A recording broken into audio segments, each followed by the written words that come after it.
Bonjour, bienvenue dans ce journal spécial en direct de Beyrouth. Voilà 2 semaines, une double explosion détruisait le port de la capitale libanaise et infligeait une catastrophe sans précédent pour la population. Des dizaines de morts, des milliers de blessés. Un pays déstabilisé alors qu'il l'était déjà par une crise économique et par une instabilité politique. Une situation toujours critique 2 semaines après. Nous en parlerons avec notre invité. Dans ce journal, nous évoquerons aussi l'affaire Rafik Hariri, du nom de l'ancien Premier ministre assassiné dans un attentat en 2005. Beaucoup de Libanais scrutaient avec attention la décision du tribunal spécial pour le Liban. Mais avant de parler tout cela, retour sur cette catastrophe qui a endeuillé tout un pays. Peu après 18h heure locale, le mardi 4 août, les habitants de Beyrouth entendent une énorme déflagration suivie d'une épaisse fumée noire. À peine quelques minutes plus tard, une seconde explosion plus violente encore ravage tout sur son passage en quelques secondes à peine. Lorsque la ville rouvre les yeux, les dégâts sont considérables. Des quartiers entiers sont détruits et des centaines de morts et de blessés jonchent le sol. Rapidement, les secours et l'aide internationale s'organisent, mais la colère monte à mesure que l'on apprend les causes de la catastrophe. Dès le lendemain de l'explosion, le gouvernement est pointé du doigt pour avoir stocké 2750 tonnes de nitrate d'ammonium sans mesure de sécurité dans le port de la capitale. Une substance hautement inflammable dont la présence était connue des autorités depuis 6 ans. La révélation de telles informations attise les tensions déjà élevées dans ce pays ravagé par la corruption et la crise économique. L'exaspération des Libanais est donc au plus haut lorsqu'Emmanuel Macron arrive sur le territoire 2 jours après la double explosion. Le président français se donne pour mission de coordonner la distribution de l'aide internationale. Cette aide humanitaire, direct soutien aux populations, on a commencé à le faire, on l'amène en direct. On va le faire sous la supervision des Nations Unies, avec nous, nos propres contrôles. Mais après, ça n'empêche pas qu'il faut changer le système politique. Mais l'élan de solidarité internationale ne suffit pas à apaiser les Libanais. Dès le 8 août, les premières manifestations s'organisent contre la classe politique en place. Plusieurs jours de violence et d'affrontements secouent la capitale et provoquent des départs parmi les ministres, avant que le Premier ministre lui-même n'annonce la démission de son gouvernement. الذي يشارك اللبنانيون في صناعته. لذلك أعلن اليوم استقالة هذه الحكومة. الله يحمي لبنان. الله يحمي لبنان. الله يحمي لبنان. عشتم وعاش لبنان. Depuis, la colère n'est pas retombée. Les Beyrouthins exigent de voir les responsables traduits en justice et réclament des comptes pour la négligence de l'État, alors que le président Michel Aoun a une nouvelle fois écarté toute possibilité de démission il y a encore quelques jours. Alors voilà 15 jours que nous sommes du côté de Beyrouth et ce qui nous a peut-être le plus marqué, c'est l'incroyable engagement de la population pour tenter de faire face à cette catastrophe. On a aussi constaté l'absence de l'État. Jacques Mata est notre invité. Il fait partie de ces jeunes Libanais qui font le maximum pour aider tous ceux qui ont beaucoup perdu lors de cette catastrophe. Alors Jacques, vous faites partie d'une organisation qui s'appelle Base Camp.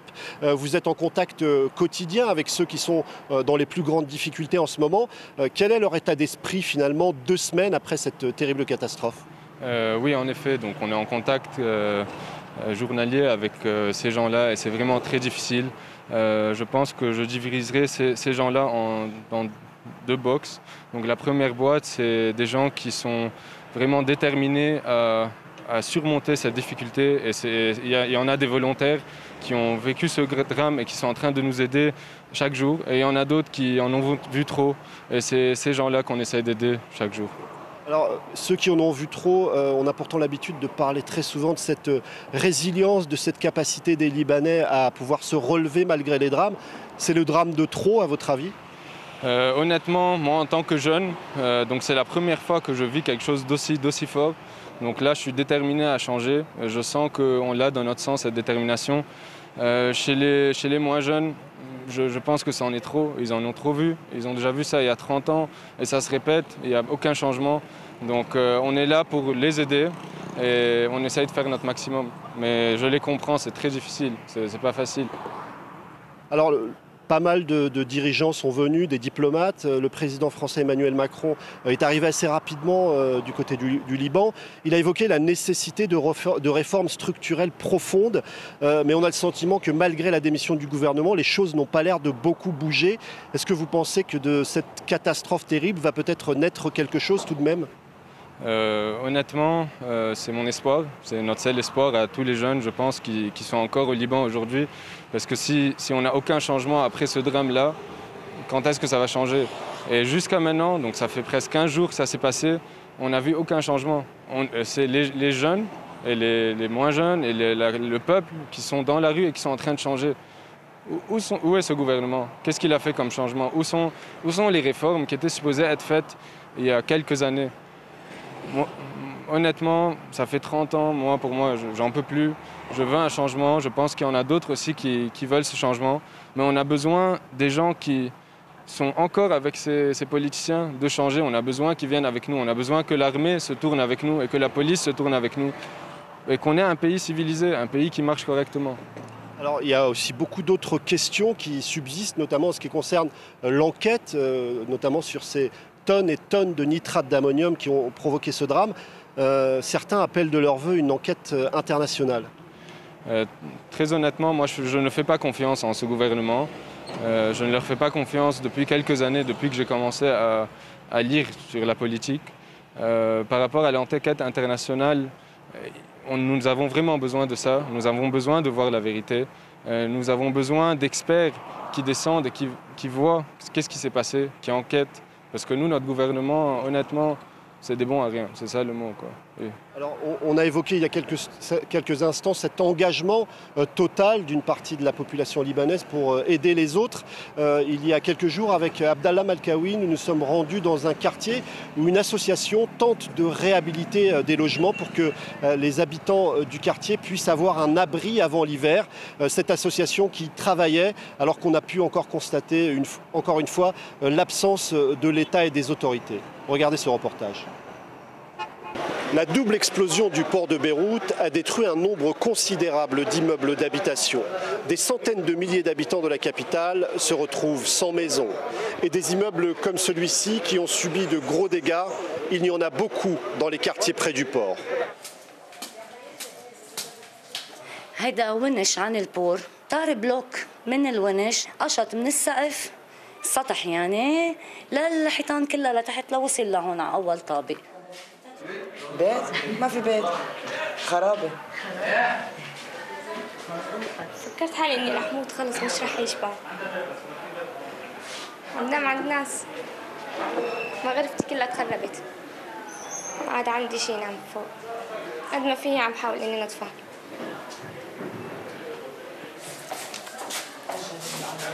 Des échafaudages ont été dressés dans le quartier. C'est une association apolitique et non confessionnelle qui a pris les choses en main pour que les habitants soient à l'abri avant l'hiver. Objectif, réparer les immeubles, mais aussi un peu les esprits. Ils ont peur, ils sont en état de choc, ils sont délaissés par leur état. Je ne veux absolument rien de cet état, je ne veux plus d'eux. On donnera au monde entier un exemple de solidarité et de citoyenneté. Mais la capacité de résilience des Libanais est mise à rude épreuve. رضينا بالسرقة، رضينا الدولة أخذت لنا مصرياتنا، رضينا بالدولار 10,000 ليرة، كله رضينا فيه بس هاي الشغلة أنا بعد في ابني شاب قلت له ماما روح سافر لأنه ما في عيشة هون بلبنان ما في. Les habitants se retrouvent pour une prière, pour faire corps face à la catastrophe et se donner du courage. Mais ce soir, comme chaque soir depuis l'explosion, des milliers d'habitants de Beyrouth ne dormiront pas dans leurs maisons dévastées. En cette journée, il y avait une certaine inquiétude qui planait du côté de Beyrouth. Beaucoup d'habitants de la capitale, mais aussi dans le reste du pays, scrutaient avec attention la décision du tribunal spécial pour le Liban dans l'affaire Rafik Hariri, cet ancien Premier ministre assassiné en 2005. Le tribunal spécial qui se trouve à La Haye a reconnu coupable Salim Ayyash, membre présumé du Hezbollah, dans l'assassinat de Rafik Hariri. Il faut rappeler que cet attentat avait coûté la vie à 21 personnes et ce tribunal a acquitté les 3 autres accusés. Je vous propose de découvrir ce rappel des faits dans cette affaire tentaculaire qui plane sur le Liban depuis des années. 14 février 2005, le Liban est sous le choc. Une bombe vient d'exploser au milieu du cortège de l'ancien Premier ministre Rafik Hariri. La déflagration arrache les balcons des bâtiments à proximité et décime le front de mer de Beyrouth. Hariri décède sur le coup avec 21 autres personnes. Ces crimes abominables. L'on aurait pu croire d'un autre temps. Les soupçons se dirigent immédiatement vers la Syrie voisine, un pays qu'Hariri avait critiqué à plusieurs reprises pour son ingérence dans la politique libanaise. 2 jours plus tard, 50 000 personnes assistent à ses funérailles et la colère contre Damas explose dans l'opinion publique. Au moment de l'assassinat, l'armée syrienne occupe le Liban depuis près de 3 décennies.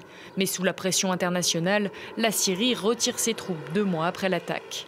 Dans un contexte de remise en cause du système judiciaire libanais, l'inquiétude monte pour la sécurité des personnes impliquées dans le procès. Un tribunal spécial est donc mis en place pour enquêter sur le meurtre. Basée aux Pays-Bas, la Cour est créée en 2009 et mettra donc 11 ans à rendre son verdict.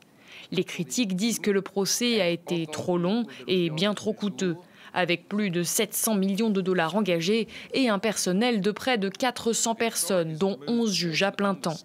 Les 4 principaux accusés n'ont pas pu être arrêtés et sont donc jugés par contumace, tandis qu'un 5e est mort en Syrie en 2016. Tous sont considérés par le tribunal comme des proches du Hezbollah, qui, de son côté, nie toute implication dans l'attaque.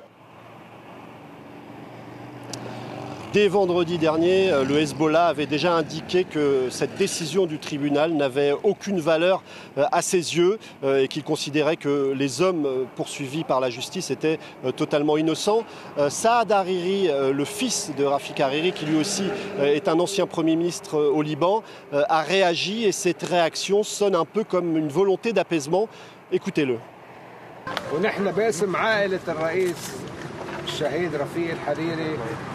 وباسم جميع عائلات الشهداء والضحايا نقبل حكم المحكمة وبدنا تنفيذ العدالة.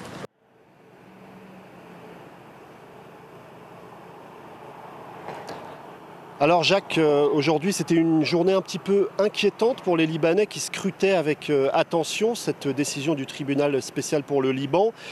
Quelle est votre réaction à ce verdict ? Ouais, en effet, nous on a dû arrêter nos opérations très tôt parce qu'on a eu peur d'une décision très forte avec de grosses conséquences.